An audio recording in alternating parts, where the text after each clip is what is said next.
Un autre épisode de Mémoire digitale qui débute. C'est toujours une fierté pour moi d'avoir la chance de rencontrer des gens qui ont mis l'innovation au cœur de leur vie. J'ai eu la chance de parler avec des gens de 3D, de jeux vidéo, dans le domaine du biomédical. On a fait le tour pas mal. On s'est promené beaucoup, puis c'est ça qui me fascine de l'innovation, parce que l'innovation ne prend pas nécessairement toujours, ou du moins prend rarement le même chemin. L'invité que j'ai aujourd'hui, Alexandre Teodorescu, qui est avec moi, il est aujourd'hui directeur du développement stratégique et innovation de la troupe Les Sept Doigts. C'est bien ça, la troupe, ou le cirque? On appelle ça les 7 doigts de la main. Les Sept Doigts de la main, qui est une troupe d'art scénique. On est d'accord là-dessus? Oui, c'est un peu plus compliqué récemment, mais je pourrais t'en parler. Mais c'est ce que j'ai hâte de voir, parce que c'est rare les gens qui font le lien entre l'innovation et les arts de la scène et le théâtre et le cirque. Aujourd'hui, maintenant, c'est là-dedans que tu œuvres à tous les jours. Mais avant de te rendre à parler de métavers, parce qu'on va en parler, c'est sûr et certain, on va parler de tout ce qui s'en vient en termes de technologie pour les arts de la scène. À la base, pour toi, l'innovation, c'est quoi, Alexandre? Mais quand je faisais un retour un petit peu récemment sur ma carrière, puis où est-ce que je suis rendu, puis le chemin parcouru qui m'a amené à l'autre bout du monde et de retour à la maison à Montréal, c'est vrai que une ligne directrice de tout ça, c'est à peu près l'innovation en fait. Mais des fois, on comprend l'innovation comme de la technologie, c'est de l'innovation technologique, mais c'est pas que dans la technologie qu'on voit l'innovation. On peut innover dans des modèles d'affaires, dans des nouveaux marchés, dans des nouveaux produits. Et c'est ça finalement que j'ai fait quand je regarde tous mes différents projets qui, à premier abord, peuvent avoir l'air un peu disparates, mais il y avait cette ligne directrice qui était l'innovation. Je me rends compte que j'ai toujours été à l'aise à trouver de nouvelles façons de faire des choses anciennes. Et finalement, au 7 doigts, ben, c'est ça, c'est mon terrain de jeu finalement. Et par-dessus ça, ben, il y a eu l'innovation technologique en plus de l'innovation dans les autres dimensions dont je viens de te parler.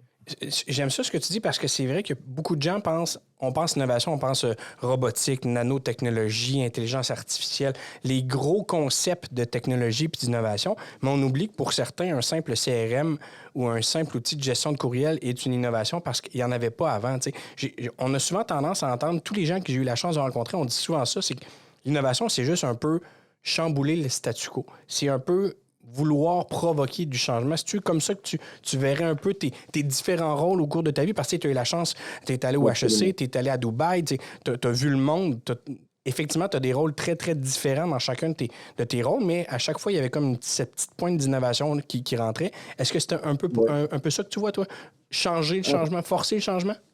Absolument, absolument. C'est vraiment. Et puis, il y a un amalgame qui se fait entre créativité et innovation. Dans certains débats, on peut voir qu'il y a certaines personnes qui mettent l'innovation comme une itération, comment dire, par étape, si tu veux, d'un processus, donc plutôt engineering, et l'autre, la créativité, qui est vraiment une façon complètement différente de voir quelque chose qui existe déjà.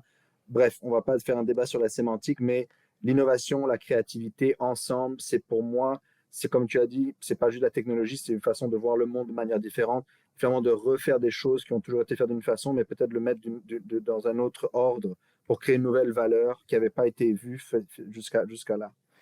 Et ce que j'ai vécu à Dubaï, c'était à peu près ça. J'ai toujours été entrepreneur dans ma vie. Euh, et même avant d'arriver à Dubaï, ce que j'ai démarré ici dans le monde de l'expatriation, mon premier business, c'était là-dedans. Même le fait d'aller, je t'avoue, là tu me replonges un peu, même avant ça, c'est des études. C'est on est une famille de Roumains, tu vois, dans ça dit par mon nom, là, Teodorescu, je suis né en Roumanie. Et comme les familles d'immigrants, ben, typiquement, on veut faire des scientifiques. Le bloc communiste faisait des scientifiques. Et moi, j'aimais ça, la bio, les sciences naturelles. Et finalement, je me suis retrouvé à l'Université de Montréal en biologie. Et bien que j'aime beaucoup la science, ben, il manquait énormément de créativité là-dedans. OK. C'était vraiment vraiment du travail de laboratoire qui n'a pas beaucoup de créativité. C'est vraiment plutôt une méthode, comment dire, une répétition de la même chose. Et moi, ça me manquait dans ma vie, cette créativité que j'ai retrouvée dans le domaine des affaires, finalement, en allant au HEC. Et là, j'ai pu comprendre que finalement, le business, c'était, contrairement à ce que ma famille pensait, c'était pas juste de René un dépanneur. Tu vois, c'était vraiment de pouvoir imaginer toutes sortes de choses et d'avoir un horizon ouvert sur beaucoup de possibilités. T'es arrivé au Québec, Et t'avais quel âge? euh, 15 ans, j'ai OK. passé 15 ans en Afrique. C'est là que j'ai grandi, en fait, dans les pays francophones, là-bas, Cameroun, Gabon et Sénégal. Et je suis arrivé à 15 ans à Montréal. Qu'est-ce qui t'a amené à Montréal initialement?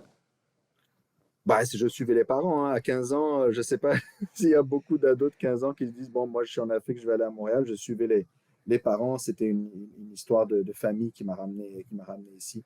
Puis eux étaient, bon, plus au domaine de la science de la vie. Puis toi, t'as chamboulé ça en voyant, en découvrant d'autres choses ou est-ce que c'est la paix de la créativité qui t'a juste forcé à faire, est-ce qu'il y a autre chose? Est-ce que c'est ça qui te drivait? Oui, je j'ai pas pu je l'exprimais pas comme ça quand j'ai fait le switch de biologie à HEC, mais c'est ça que j'ai compris par la suite. C'est ça qui me manquait en biologie, c'était ce manque de créativité que j'ai retrouvé au HEC.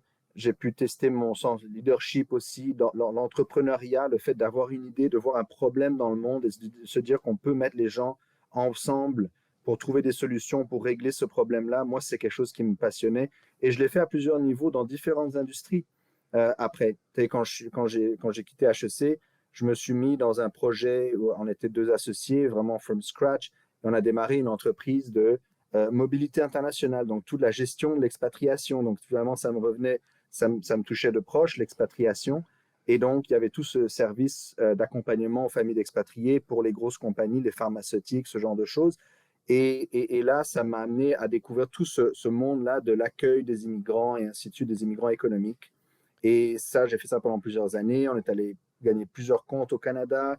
On devenait pas mal présent au niveau national. Et ça m'a amené pour la première fois à aller à Dubaï parce que je commençais à avoir de plus en plus de demandes de ce qu'à l'époque on appelait les immigrants investisseurs. Oui. Et ils venaient bizarrement de cet endroit que j'avais jamais entendu parler, Dubaï. Qu'est-ce que c'est que ce truc? Il faut que j'aille voir qu'est-ce que c'est. Et donc, ça m'a amené en 2003, je pense, pour la première fois à Dubaï, quand c'était l'explosion, le développement dans la région, et pas beaucoup de monde au Canada savait c'était quoi. Et c'est ça qui m'a amené un peu à ouvrir les yeux sur ce qui se passait dans la région du monde là. Et ça joue un rôle important pour la suite de mes aventures. C'était pas déjà un peu innovant de prendre ce pari-là, d'aller voir ce qui se passait dans les Émirats, d'aller voir à Dubaï un peu. Déjà, de voir une opportunité, de la saisir, c'est souvent en lien avec les innovateurs. On voit des opportunités, on les saisit, on analyse comment on peut les améliorer. Est-ce qu'à ce moment-là, tu vois déjà ça comme une première partie de l'innovation de ta vie, de dire, hey, il y a de quoi qui se passe là, faut que j'aille comprendre. Absolument. Pour innover, il faut être capable de prendre des risques et voir quelles sont les opportunités à la marge, aller dans les endroits où les gens ne s'aventurent pas en général. Et donc, je voyais ça arriver, mais il y avait très peu de monde autour de moi qui savait qu'est-ce que c'était cette œuvre de Dubaï. Et ça a piqué ma curiosité et j'y suis allé. Et à partir de là, j'ai vu qu'est-ce que ça pouvait être le futur pour notre business et pour moi par la suite, comme je vais t'expliquer qu'est-ce que j'ai vécu là-bas. Ça a joué un grand rôle. Ce voyage, cette première prise de risque-là, effectivement. Tu as passé quand même 6 ans de ta vie à Dubaï. Est-ce que tu résidais là tout le temps avec 10 DXB ans. ou?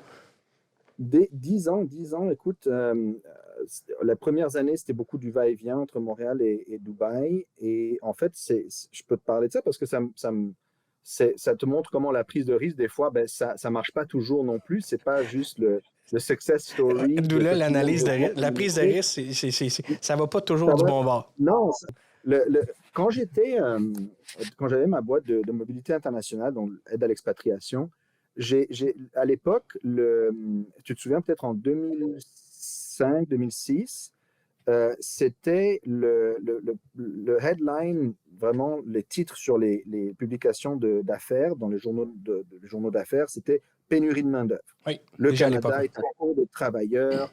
D'ici 20 ans, c'est une catastrophe nationale, d'ici tout de suite. Bref. Et j'étais un peu étonné parce que à Dubaï, tu sais, c'est une plaque tournante de toute la région, le sous-continent indien, le Moyen-Orient, et il y a énormément de gens en attente à Dubaï pour venir immigrer au Canada. Le Canada est une terre d'accueil qui est hyper prisée par beaucoup de gens très bien qualifiés au Moyen-Orient. Et ils appliquent au Moyen-Orient et ils doivent attendre pendant 3 à 4 ans avant de pouvoir rentrer sur le territoire canadien. OK. De l'autre côté, moi, j'avais des clients de notre compagnie de mobilité internationale qui étaient en recherche de candidats que je savais qu'ils étaient au Moyen-Orient. Tous les gens qui travaillent dans les métiers spécialisés, les soudeurs pour les pipelines, les ingénieurs pétrochimiques et ainsi de suite, et beaucoup d'autres. Je me suis dit, mais pourquoi? Et en même temps, un permis de travail que tu peux délivrer à quelqu'un qui attend au Moyen-Orient te permet de rentrer sur le territoire en quelques semaines, tu vois, avec un job. Et je me suis dit, mais comment ça se fait que personne ne fait le lien entre ces deux ces deux opportunités-là. Et je me suis dit, ben, peut-être que je vais le faire. Et donc, j'ai mis au point un, un service qui permettait, je partais donc du Canada avec des recherches d'emploi de clients connus, des grosses compagnies, beaucoup dans l'ouest du pays. Et je partais avec ces demandes d'emploi, ces offres d'emploi, en fait, au Moyen-Orient. Et là, j'ai trouvé le moyen, en fait, d'identifier ces pools de travailleurs qualifiés qui étaient, en fait, aidés ou accompagnés par des consultants en immigration. OK? Ces consultants en immigration, eux, ils s'enquiquinaient pendant des années à gérer des dossiers de résidents permanents, donc ces immigrants économiques, et ils pouvaient pas accélérer le processus. Donc pendant des années, tu as des centaines de clients qui t'embêtent tous les jours pour savoir si leur dossier avance. Et moi, j'arrivais maintenant avec une autre solution. Ces emplois des compagnies canadiennes, si j'arrive à les matcher avec des candidats qui sont dans leur pool de clients, Il y a un et permis de travail qui était mis à ce moment-là. exactement. Et là, on court-circuite l'attente de 3 ans. Et tout d'un coup, l'employeur, lui, il est capable de payer une commission pour, c'est comme n'importe quel Oui. chasseur de tête, tu vois. Et finalement, là, on peut rétribuer aussi le consultant en immigration qui, tout d'un coup, son dossier qui lui rapportait 2 000 $, maintenant on peut lui rapporter 10 000 $ en quelques semaines plutôt qu'en En 3 ans. 3 ans. Et moi, je règle le problème de la famille, justement, de l'immigrant qualifié et l'employeur, et tout ça pour le bénéfice de tout l'écosystème, finalement. Bref, c'était sur papier, ça a l'air d'être un truc de génie, et ça avait très bien commencé. Je pars là-bas, j'ai mis tout en place, tout le réseau, j'ai les clients, j'ai les demandeurs, j'ai les poules, je commence les entrevues à Dubaï avec mon équipe, et on a des dizaines et des dizaines de travailleurs qualifiés qui vont se matcher dans des emplois. Et là, qu'est-ce qui se passe? C'est la crise financière, tu te souviens, en 2008. Et, il y a un jour en particulier où le monde allait s'arrêter. C'est quand il y a eu comment dire, les money markets qui ont été gelés et que c'était finalement la fin du monde et que les banques américaines ont été sauvées par Obama. Bref, du jour au lendemain, tous les contrats, toutes les compagnies du monde ne pouvaient plus se financer. Et donc, tous ces mandats, tout d'un coup, il n'y avait plus de problème de main-d'œuvre, il n'y avait juste plus de projet, il n'y avait plus rien. Tout Ça était va arrêté. arrêter. Là. On n'a plus Tout était besoin de monde, arrêté. on n'a plus rien. Exactement, exactement. Donc, catastrophe planétaire par rapport à ça. Donc, dans la même journée, j'ai tous mes clients des compagnies canadiennes qui me disent on arrête tout, on n'engage plus personne, c'est frozen là pendant on ne sait pas combien de temps ça va prendre. Et donc, voilà, ça, c'était des grands défis que j'ai eu à surmonter. Comment je fais pour pivoter de ça? Mais Puis on là, on parle est en souvent de 2008, 2009 à peu près? 2008, 2008. 2008, puis là, tu vas rester quand même à Dubaï jusqu'en 2020? 2018. 2018? Fait Oui, qu'encore 10 autres années malgré cette crise-là. Donc déjà, à ce moment-là, il faut que tu trouves une façon de réinventer ça. Là. exact. Donc là, tu vois, j'étais pas installé à Dubaï à l'époque. J'y allais ponctuellement pour faire ces missions-là. Et tu sais, ces missions de recrutement à l'international, c'est quelque chose qui maintenant devient monnaie courante. Tu vois, tu as Oui. Québec International qui le font, mais à l'époque, ils n'avaient jamais été même pensé à faire ce genre de choses. Même la Banque nationale, la BNC, aujourd'hui, fait de la publicité pour attirer les nouveaux arrivants. À l'époque, quand j'ai dû pitcher ça, je le pitchais à la TD à Toronto, c'était comme vraiment un eye-opener pour eux. Ils n'avaient jamais considéré que les immigrants sont un marché intéressant. Quand je leur ai fait réaliser que les immigrants investisseurs, les immigrants économiques qui arrivent avec un emploi, ben, ils ont besoin que toute leur famille devienne bankable finalement. Oui. Et là, ça leur a fait vraiment réaliser le potentiel. Donc, tu vois, c'est quelque chose que j'avais développé en 2008 qui maintenant devient comme un peu plus standard. Bref, si je reviens à cette énorme crise dans ma carrière, où je me suis retrouvé avec tout mon investissement, toute ma démarche, et arriver à ce moment-là et finalement pas être capable d'aller collecter les fruits de tout ça, ben, qu'est-ce que tu fais dans ce temps-là? Tu dois innover et tu dois être ouvert à changer ton fusil de bord. Qu'est-ce qui s'est passé? C'est que tout d'un coup, maintenant, les compagnies québécoises étaient en recherche de marché et de financement. Et donc, le Moyen-Orient, Dubaï, les Émirats, ça commençait à arriver un peu plus dans le haut de la conscience collective. Il y avait ces images de grues un peu partout et ainsi de suite. Et donc, là, tout d'un coup, la Chambre de commerce de Montréal, avec laquelle je travaillais déjà sur d'autres dossiers, m'a demandé, bah, écoute, tu connais le Moyen-Orient, tu connais Dubaï, est-ce que ça tenterait de faire une conférence sur les opportunités d'affaires sur Dubaï? J'avais jamais fait ça de ma vie, mais je me dis, bon, j'en ai fait des présentations, je vais monter de quoi et on va le faire. Finalement, il y a eu 250 personnes qui sont venues à cette première conférence et tout de suite après, il y a eu un énorme intérêt pour faire une première mission commerciale dans la région. Encore une fois, j'avais jamais fait ça de ma vie, mais je me dis quoi, à quel point ça peut être compliqué. Je dis pourquoi pas. Let's go. Prise de risque. À quel point ça peut être compliqué. Finalement, ça l'est un peu, hein? Ça a été compliqué, mais tu apprends vite quand tu te jettes dans la rivière, là, tu apprends à nager. Et finalement, on a fait cette première mission commerciale. Ce qui jouait pour moi, c'est déjà, je connaissais la région. Et grâce au contact que j'avais développé pour mon projet d'immigrants investisseurs, j'avais quand même accès à des gens très bien placés dans la société à Dubaï. Et donc ça m'a permis rapidement, tu sais, les missions commerciales, c'est oui, expliquer rapidement les opportunités d'affaires à différentes industries, différentes compagnies, mais aussi de faire des B2B, des contacts précis. Des bridges entre les deux. Voilà. Et donc, ça a toujours été peut-être relativement simple pour moi de le faire, de faire ces liens de B2B, de voir les opportunités d'affaires. Et avec le réseau de contacts que j'avais, c'était relativement simple de faire les liens, d'organiser ces rencontres-là. Et donc, on s'est lancé là-dedans. J'étais tout seul, j'ai appris sur le tas. Et finalement, ça s'est très bien passé. Et j'ai vraiment pris goût à ça, d'accompagner, de présenter des opportunités d'affaires au Moyen-Orient à des compagnies québécoises, multisecteurs, et de les aider à préparer leur venue là-bas pour soit des missions commerciales d'exploration ou bien d'implantation aussi. Okay. Et donc, ça m'a amené à travailler là-dessus et monter une petite agence finalement qui faisait que ça. Et on s'est positionné comme étant vraiment le point de chute, à peu près le seul entre le Québec et Dubaï. Et on a fait beaucoup de missions entre la Chambre de commerce, le MI, ce pont-là entre le Canada, le Québec et les Émirats arabes, il est pas connu, il est peu connu, honnêtement, ces possibilités-là. Un peu plus aujourd'hui, comme tu dis, là. Mais c'est vrai que le premier réflexe d'export québécois, on n'a pas une tendance à aller vers là, alors qu'il y a des merveilleuses opportunités que tu as probablement découvertes et que tu as fait découvrir à bien des gens. Toi, c'est le fait que tu avais déjà été là, que tu as pu comprendre déjà ces possibilités-là, voir ces options-là, puis ouvrir des œillères un petit peu aux entreprises québécoises sur le marché des Émirats? Exact. C'est sûr. Après, je t'avoue que je faisais du 6 mois entre les deux.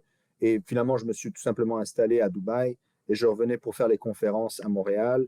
Mais finalement, je me suis installé sur place et au fur et à mesure que tu en fais, tu ouvres des portes de plus en plus grandes et ça devient de plus en plus simple de ramener de plus en plus de compagnies canadiennes. Puis j'ai commencé à le faire avec compagnies québécoises, mais après, c'est allé avec tout le Canada. Je travaille avec l'Ontario, avec le BC, avec l'Alberta et aussi avec la France. Donc, on est devenu partenaire exclusif de la BNP au Moyen-Orient pour tout l'aspect introduction sur le marché, par exemple.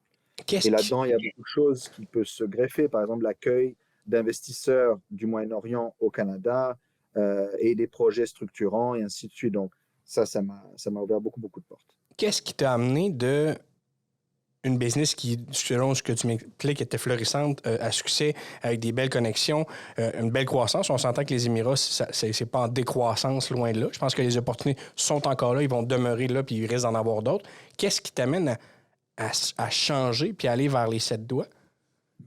Ben, il y a quand même un épisode très important entre ça et une pandémie mondiale, mettons?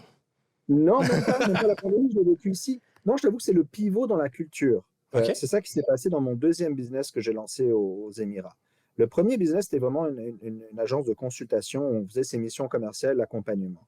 Mais au fur et à mesure, je me suis rendu compte que j'aimais vraiment beaucoup plus l'aspect créatif. Et il y avait des clients que, tu sais, quand tu montes une petite équipe, tu dois la nourrir, tu dois la garder occupée. Donc, tu prends plein de mandats qui sont, pour toi, comme individu, peut-être pas aussi passionnants les uns que les autres.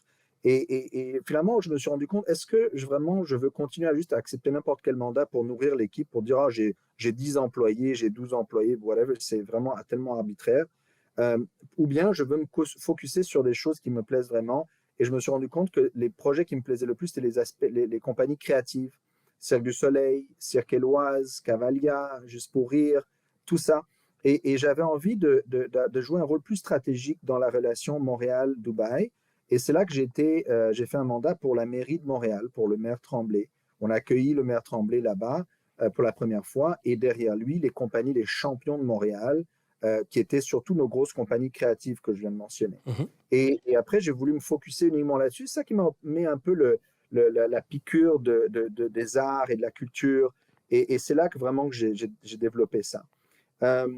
Et encore une fois, une autre crise, qu'est-ce qui m'a forcé à pivoter, c'est que au moment où on travaillait sur un projet de jumelage entre Montréal et Dubaï, le Twin City Agreement, basé sur l'échange entre notre industrie créative et leur industrie touristique. Tu vois, ils voulaient développer beaucoup leur destination basée sur notre savoir-faire. Ben, le porteur de cette relation était le maire. Mais il y a eu cette époque de changement rapide à la mairie. Tremblay, 2 maires intérimaires et finalement le maire Applebaum qui s'est retrouvé à être escorté en dehors de la mairie par la police. Oui, c'est bon pour l'image. Et ça a foutu un peu mal la relation. Et tu peux comprendre que c'était un peu difficile d'amener jusqu'au bout ce fameux projet de Twin City Agreement. Donc, voici le background. En 2014, 15, je pense, je ne sais plus, et qui m'a forcé un peu à être ouvert à d'autres choses. Et finalement, peut-être c'était enligné dans les étoiles, mais je me suis retrouvé à organiser le premier festival d'art de rue à Dubaï. OK. Ça s'appelait Street Nights. OK. Et encore une fois, je me suis dit, à quel point ça peut être compliqué. J'avais la chance de connaître quelques compagnies qui pouvaient sponsoriser ça, le gouvernement, parce que le street art à l'époque, à Dubaï, c'était considéré comme criminel, parce que c'était du graffiti, qui est du vandalisme. Et ça, c'est criminel. Et donc ça, tu vas en prison direct. OK. OK. Et grâce à mes contacts au conseil exécutif à Dubaï, je les ai convaincus que, regardez, amenez la police pour protéger la rue, mais ne nous mettez pas tous en prison. Okay? S'il vous plaît. S'il vous plaît. S'il vous plaît. Mais ça a fonctionné. Au-delà de toutes nos espérances, il y a eu des milliers de personnes qui sont arrivées dans ce morceau de rue. Tiens-toi bien, l'innovation, là, c'est pour Dubaï, faire un festival d'art de rue la première fois. L'idée folle, c'était de le faire dans une vraie rue. OK? Et c'est ça qu'on a fait. Parce qu'il faut que tu comprennes, les gros événements à Dubaï se passent dans les malls en général. Mm-hmm. Et nous, notre hashtag, notre slogan, c'était hashtag Get Out the Mall, parce qu'on voulait faire les choses différemment. Les amener à l'extérieur. Les amener dans une vraie rue. T'sais, pour moi, ça ne faisait pas de sens de faire un festival d'art de rue qui n'était pas dans une rue. Et donc, on l'a fait dans la zone industrielle, qui est devenue vraiment un genre de quartier artistique par la suite. Donc, on a semé ça là-dedans. Et c'était un grand succès. Et j'ai fait toutes les erreurs que tu peux imaginer du monde dans l'organisation d'événements. Je ne dirais pas que j'ai vécu ce qu'ils ont vécu cette année à la Fierté. Mais c'était pas loin. Mais c'est souvent un fil conducteur en plusieurs innovateurs. Là. De ce que je vois, c'est que la création t'a amené à changer souvent.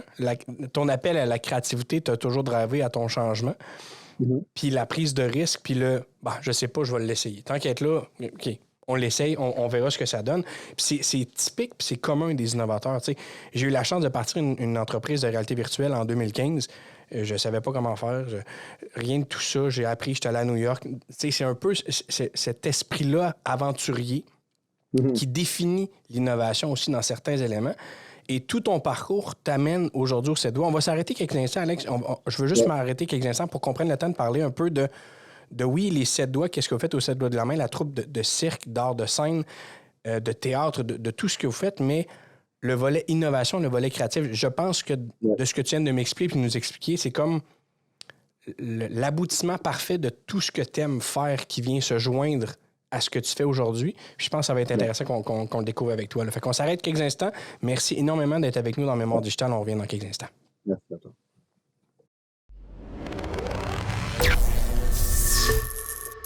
Toujours en Mémoire Digitale avec Alexandre Teodorescu, qui est le directeur de développement stratégique et innovation pour les 7 doigts de la main. Les 7 doigts de la main, c'est de ce que j'ai lu. Alexandre, tu me corrigeras si je me trompe. De ce que j'ai lu, c'est une troupe de théâtre. C'est 7 passionnés de théâtre ou d'art de la scène qui se sont regroupés, qui ont lancé une troupe. Puis là, maintenant, c'est... J'essaie de peser mes mots, mais en même temps, j'ai le goût de dire la révolution un peu des arts de la scène par la vision technologique que vous amenez aux arts de la scène. Tu as un parcours dans l'événementiel, dans l'expatriation, dans les relations gouvernementales, dans la levée de financement. Tu as un parcours atypique d'entrepreneur parce que tu as touché à plein de choses, comme tu nous as expliqué. Tu as eu plein de défis, tu as eu plein de problèmes qui t'ont amené à trouver des solutions, ce qui est souvent une grosse qualité des innovateurs, de chercher cette quête de la solution-là. Et ça t'a amené aujourd'hui, au 7 doigts de la main, dans un rôle stratégique, donc de réflexion sur ce qui s'en vient pour les arts de la scène. Je me trompe pas dans ma vulgarisation très, très simple de ce que vous faites? Tu as bien raison, tu as bien raison. Je vais juste peut-être dire un peu la genèse des sept doigts, parce que c'était à la base des artistes de cirque. Certains étaient des stars du Cirque du Soleil, et ils ont voulu se réunir il y a 20 ans pour créer un cirque contemporain nouveau. Tu vois, donc avoir une autre approche, beaucoup plus proche du spectateur, casser le quatrième mur. Et déjà à la base, ils voulaient repousser les limites de la créativité dans les arts de la scène, et ça les a vraiment positionnés dans cet espace passionnant du cirque contemporain, mais beaucoup plus. Tu parlais de théâtre tantôt, on en fait de musique, acrobatie, maintenant multimédia, ça a vraiment évolué. Et c'est vraiment une anomalie d'une certaine façon, parce que les fondateurs, qui sont des artistes à la base, sont encore à la tête de la compagnie aujourd'hui. Et typiquement, n'importe quel bouquin de gestion dirait que c'est impossible. Comment ça, 7 artistes qui ne sont pas entretués Clairement. voilà. Et donc, ça marche plutôt bien, notre affaire. Et on a réussi non seulement à avoir du succès commercial, ça fait 20 ans qu'on fait le tour du monde et qu'on est un des champions de l'exportation culturelle du Québec, mais aussi on est resté authentique au niveau de l'art.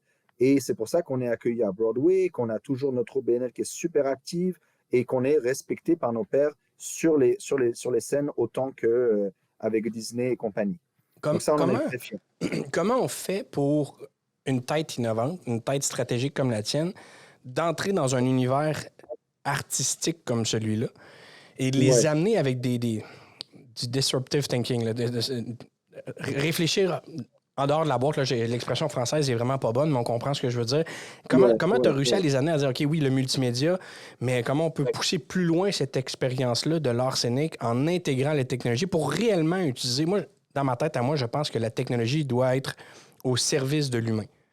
Donc, la techno doit venir servir les désirs des humains pour améliorer, faciliter, peu importe comment l'utiliser. Comment on arrive à se dire... Il y a plein de technos, du motion captures, l'intelligence artificielle, il y en a plein. On peut en nommer une panoplie. Comment on se dit, je prends ça et je les intègre dans des spectacles, et là, je mets des guillemets, mais traditionnels de cirque, de théâtre, pour les amener à un autre niveau? Bon, il y a plusieurs façons de répondre à ça. C'est une réponse multidimensionnelle. Puis c'est pas arrivé, vraiment, je suis pas arrivé avec mes gros sabots un matin en disant, je vais changer votre monde. Je pense qu'il faut avoir un certain respect. Moi-même, c'est finalement mon premier emploi. Et donc, il faut comprendre que moi, je suis au service de ces fondateurs, de ces artistes-là.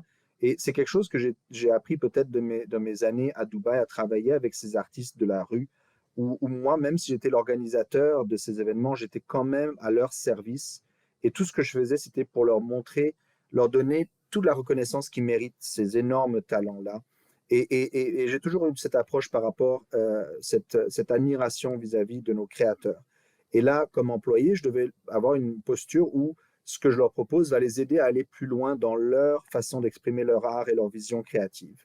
Et maintenant, ça c'est de un. De deux, le timing. Tu sais, moi je suis rentré au Canada et les 7 doigts, je connaissais bien le patron, le président Nassib El Husseini, qui est un ami de la famille. Et là, il m'a demandé de prendre le défi de prendre la gestion en fait, de ce nouveau building, ces studios qui étaient complètement nouveaux pour nous. On était une petite troupe avant, et là, on a cet énorme espace magnifique à la fine pointe de ce qui se fait au monde dans le quartier des spectacles. Et quel business, quelle unité d'affaires peut se bâtir autour de ça. Donc, j'ai pris ça en charge, j'ai monté l'équipe, ça renaît super bien. Et là, je me suis dit, c'est dommage d'utiliser nos espaces des studios comme juste un autre endroit où on peut faire la location corporative. Il devrait y avoir une meilleure façon d'utiliser ces outils, ces équipements pour amener notre créativité plus loin, pour être encore une fois au service de notre direction artistique. Et c'est là que je commençais à me dire, mais la technologie dans les arts vivants, et là on ne parlait pas du tout de métavers ou quoi que ce soit, la technologie dans les arts vivants est typiquement a peu de chances d'être dans un mode de R&D en fait. Parce qu'on est toujours dans une cellule de production avec un client à la fin et avec un timeline précis, donc on ne peut pas prendre de risques. On doit utiliser que des choses qu'on sait que ça marche en show environment. Et donc, je me suis dit, pourquoi on ne s'équipe pas d'une boîte à outils? Parce qu'au Québec, je n'en avais pas trouvé une boîte à outils où on peut mettre plein d'équipements vraiment fun dedans et le mettre dans les mains de nos directeurs artistiques, mélanger des gens qui viennent d'autres milieux, le jeu vidéo, euh, le multimédia, et se donner une chance d'apprendre ensemble, de croiser nos expertises et finalement de prendre les choses qui sortent de ça et de l'incorporer par la suite dans nos spectacles, nos expériences, ainsi de suite. C'est là que l'idée de ce lab a émergé et on l'a appelé le Lab 7. Et c'est ça que j'ai proposé au management, à Nassib, aux 7 doigts, avant la pandémie, juste un peu avant la pandémie. Et j'ai eu un feu vert pour explorer ça, pour voir comment je pouvais trouver du financement, si je pouvais amener cette idée-là auprès des gouvernements, auprès de l'écosystème, et c'est ce qu'on a fait. Et là, la pandémie est arrivée. Et là, malheureusement, après la panique et la catastrophe de voir tous nos shows s'arrêter net d'un bord à l'autre du monde, ben, l'aspect positif, je te dirais, c'est que l'innovation a très peur, en fait, et a arrêté très facilement par le coût d'opportunité. Tu sais, quand tu as beaucoup de shows qui roulent à travers la planète et tout ton management qui est en avion à gauche, à droite, avec tous tes doigts, des doigts, je les appelle les directeurs artistiques, c'est nos doigts, qui sont à gauche, à droite, ben, tu n'as pas vraiment leur focus, tu n'as pas leur temps, tu n'as pas leur espace mental pour vraiment se mettre là-dedans dans un effort de R&D qui est un peu comme prendre un temps d'arrêt Oui. forcé, tu vois, pour pouvoir mieux innover. Là, tout le monde, après la panique de l'arrêt et que tout le monde est à la maison, ben, j'ai au moins la chance d'avoir tout leur focus. Et aussi le focus et le temps et l'urgence, d'une certaine façon, des gouvernements à garder notre milieu en vie. Et on ne pouvait pas le faire dans la diffusion de spectacles, on a pu le faire dans la recherche-création, la recherche-développement, le virage technologique, tu vois. Et donc, j'ai focusé tout ça pour le mettre dans l'accélération de notre projet de laboratoire, le Lab 7. Et ça a pris vie. Dans ce moment-là, je ne suis pas sûr que j'aurais pu l'amener où est-ce qu'il est arrivé maintenant, si c'était avant ou après la pandémie. Donc, c'est encore une fois saisir cette opportunité ce moment-là, où toutes les étoiles sont alignées pour que ça arrive. Et aujourd'hui, ben, ça paye, ça marche et on voit qu'est-ce que ça nous a amené, quelle porte ça nous a ouvert. Honnêtement, de la façon dont tu parles des 7 doigts, je trouve ça drôle, là, les 7 doigts qui sont les 7 visions artistiques des 7 doigts. Est-ce qu'eux-mêmes étaient déjà un peu innovants en acceptant de rentrer une bébite comme Alexandre Teodorescu dans leur équipe en leur disant OK, t'as une vision, t'as une idée, comment on peut amalgamer la techno puis notre vision artistique? Déjà, eux faisaient partie de ce créneau d'innovation-là? Oui, comme je disais, ils se sont lancés dans leur entreprise, les 7 doigts de la main, en voulant être déjà disruptifs par rapport à ce qu'ils faisaient avant. Mais ils n'étaient pas nécessairement dans vraiment l'innovation technologique, ils étaient vraiment dans une innovation créative.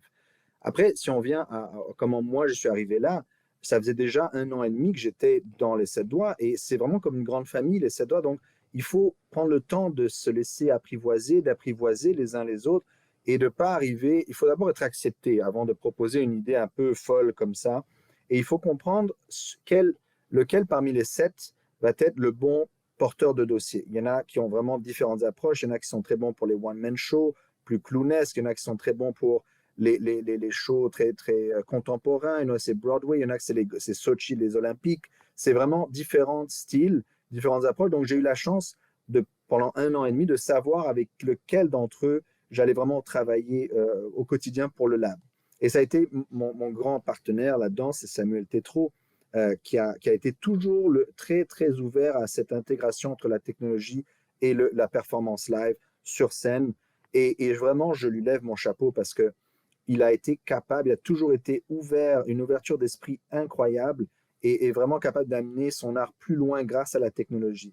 Et vraiment, dans le domaine du cirque, peut-être parce qu'on n'est pas considéré comme une discipline noble à la base, on n'est pas comme le théâtre, on n'est pas comme la littérature et ainsi de suite, ben, on est peut-être plus à l'aise à casser les codes, à pas être bloqué dans ce qu'on fait. Et c'est là que peut-être on a une posture d'ouverture vers l'innovation qui nous a permis d'explorer ces nouveaux champs de recherche. Est-ce que Mais par contre, juste pour finir, parce que il faut le faire, l'innovation technologique dans les milieux des arts de la scène, ça doit se faire avec énormément de sensibilité, de respect pour l'art. Et donc, ne serait-ce que l'ordre du slogan du Lab 7, c'est pas par hasard que ça commence par humain plus technologie et spectacle. C'est l'humain en premier. que ce soit le directeur artistique ou l'artiste, c'est lui en premier, avec la technologie qui lui permet de se réaliser dans son art, dans le spectacle vivant. Et c'est ça, toute notre approche, parce qu'on va parler de jeux vidéo, de métavers, de toutes sortes de choses, de réalité virtuelle.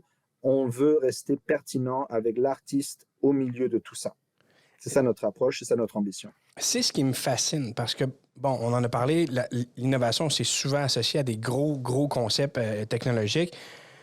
De l'amener pour promouvoir ce talent-là, ces artistes-là qui déjà sont en soi des êtres exceptionnels par leur créativité, par les talents qu'ils ont, que ce soit le Cirque du Soleil, Éloise, que ce soit les Sept Doigts. Je pense que toute la communauté artistique est équivalente, puis je pense que le Québec est un fleuron là-dedans. Est-ce que justement d'avoir eu le Cirque du Soleil, d'avoir eu les grosses productions, est-ce que ça facilite un peu le chemin que vous décidez de prendre ou pas vraiment?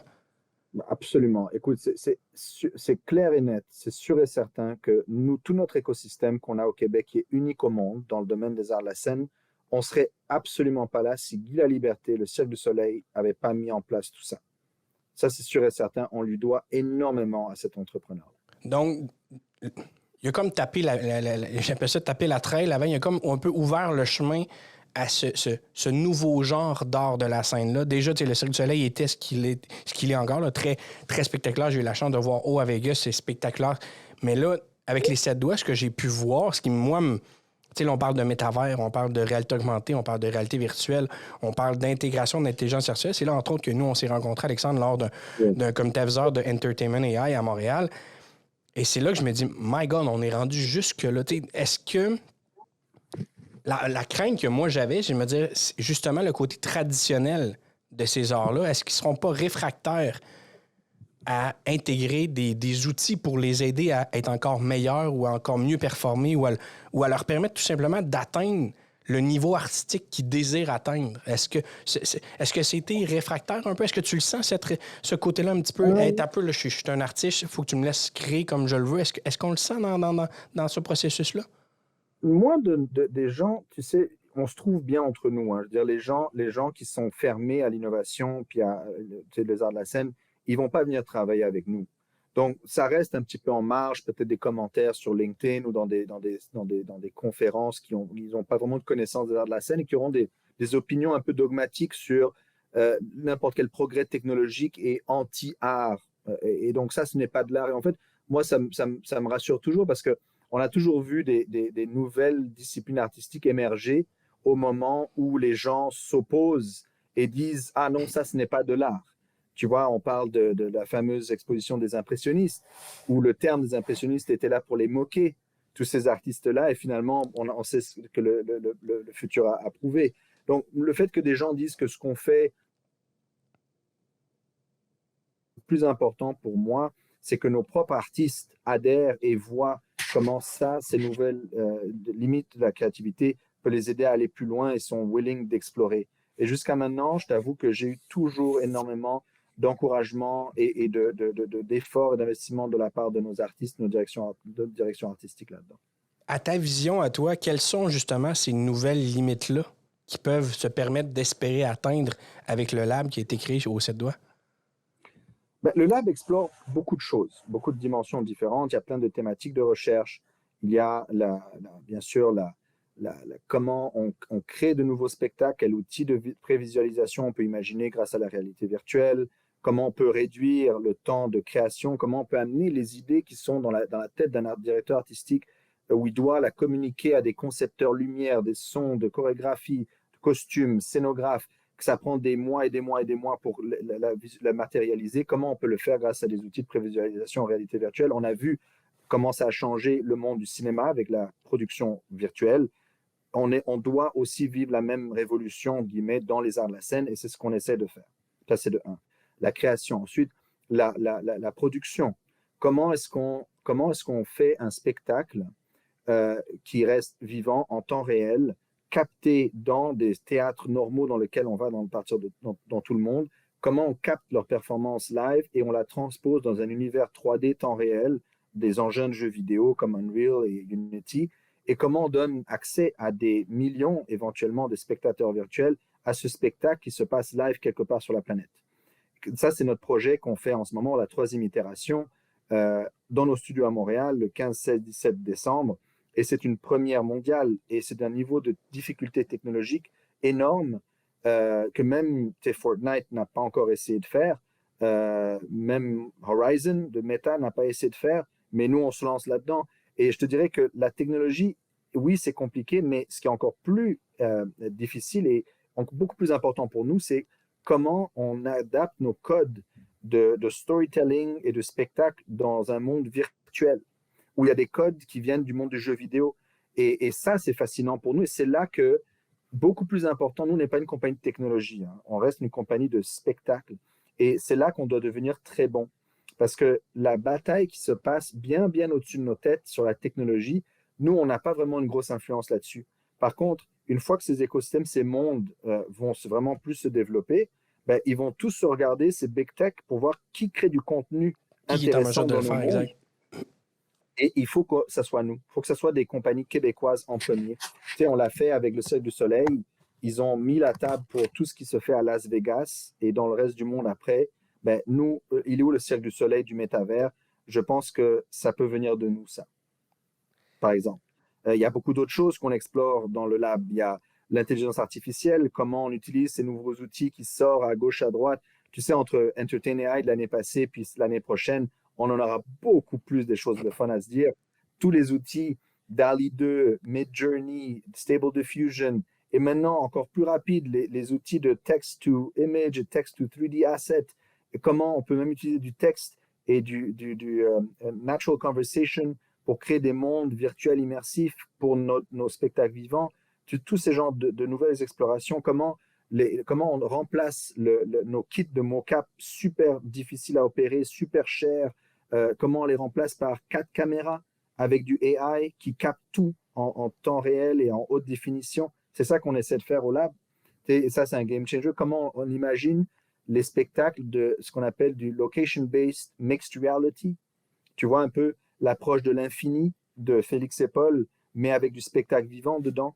Tu vois, où tu as une conscience que tu es entouré des artistes et de l'audience aussi.